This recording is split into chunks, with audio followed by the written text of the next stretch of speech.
Hello cyclists, I wanted to share with you our adventures into Red Canyon and Bryce Canyon.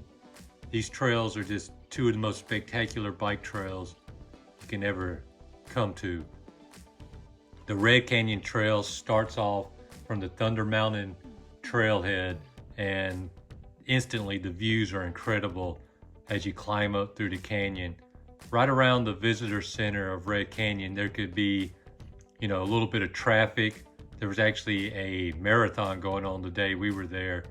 But once you get a mile or two up the canyon, you'll pretty much have the trail to yourself, and you can just, take in the scenes, and it's a beautiful area. Eventually you'll top out of the canyon and come up to Emory Valley, which is 4 or 5 miles of this kind of a boring ride. But you'll eventually make it to the Ruby's Inn, and from there you can grab a bite to eat or refresh your water bottles, and it's a short distance to the entrance to Bryce Canyon National Park. And then the trails into Bryce Canyon are spectacular also. That view, incredible. That's crazy, isn't it? Holy smoke. Right? Yeah. You kept saying. There's never much time between stops, so it's just kind of an action-packed ride along the trail in Bryce Canyon. I think its official name is Bryce Canyon Shared Use Path, and it passes by the lodge and several places where you can get snacks, so don't worry about loading up your bike. Here is the second viewpoint we came to. I think this is Sunset Point, and it's, I can't remember if this is Sunset or Inspiration Point. They all kind of look the same, but as you can see, you need to wear bicycle cleats so you can walk around. Road shoes, not going to do you any favors on this trip. But even if you do have road shoes, it's to get up to these viewpoints and take in these views. It's just breathtaking to see it. Then, it's been a climb of several thousand feet to get from the parking area at Red Canyon to the end of the trail in Bryce Canyon. But you want to take in all the views on the way up. That way on the way down, you can just let it rip and have a great time as the trail winds through these, I think these are ponderosa trees. It's just a lovely trail. Whoever designed this trail did a great job. So many times trails are just kind of straight and not much to them, but this one just weaves in and out of the trees. Some parts are just like a roller coaster when you're zigging and zagging through the trails. Some areas can have some traffic on it, so keep your eyes open. You don't want to crash into anyone, because a lot of these people are on e-bikes and they're not accustomed to riding bikes much. So it's pretty much on you to pay attention to your surroundings.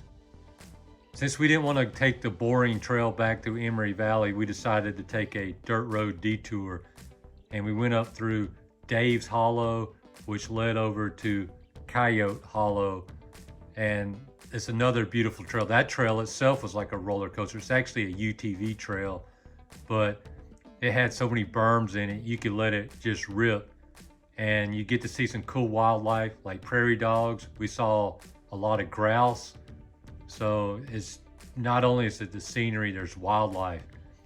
We had a choice on our way back to either take the Thunder Mountain mountain bike trail or just go back on the Red Canyon Trail.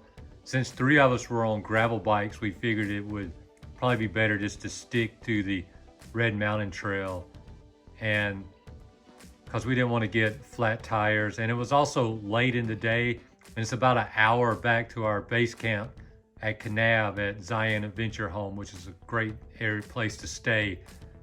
But the descent through Red Canyon is just spectacular. I think if I was going back to Thunder Mountain, I would just make a different route and do a different trail, because this descent on the cart path that you already came up on is excellent. I mean, you can just let it rip. And then being that it was at the end of the day, this is in October, so it was after 5 o'clock. Most everybody's gone home. There was no traffic on the trail, and you could just go as fast as you absolutely wanted to. We just really let it go down this trail, but you still got to keep your head up. We did pass one or two cyclists, so you don't want to have a collision on this trail, especially if you're going 30 miles an hour. But other things, you could make this as an out and back trail like we did, or if you have friends or significant other, you could do it as a climb or just a descent and have them pick you up on the other end. Either way makes for a great day. If that other person's not into riding bikes but wants to take in probably the best trail in the state, the Bird's Eye Trail is right at the Thunder Mountain Trailhead. It starts at the Red Canyon Visitor Center. You can find a link to it right here. And it was probably my favorite trail for families. But this pretty much sums up the trail we did. And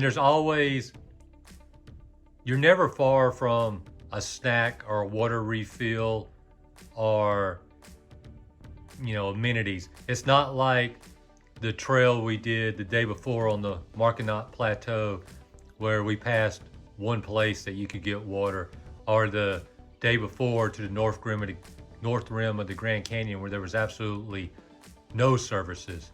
But once again, this is the Red Canyon Trail, and if you're headed out here, consider staying with us at Zion Adventure Home in Kanab, and check out our channel. Give this a like and check out our channel for other cool gravel mountain bike videos in the Kanab area.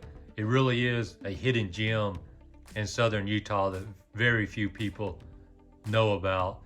Moab seems to get all the attention, but this place is spectacular. Check us out, Zion Adventure Home.